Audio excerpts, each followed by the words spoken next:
Минах по много и различни пътища, но още си мисля, че са просто сънища. Животът ми мина като иронична сцена. Аз още тъпча в тинята зелена. В целия ми клас бях най-жалкия и насред всички бях най-малкия. Всеки един от моите яростно ме тъпчеше, а душата ми ранена пагубно се гърчеше.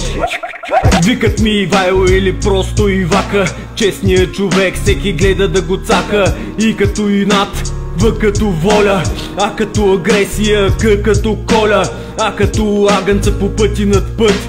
Държавата е скаш пастира, аз съм гладен вълк. Занимавам се с музика от няколко години. Намерих утехата в лирика и рими. Аз не мога да си простя, спасителю пази ни за циничното лечение. Моля те, прости ми.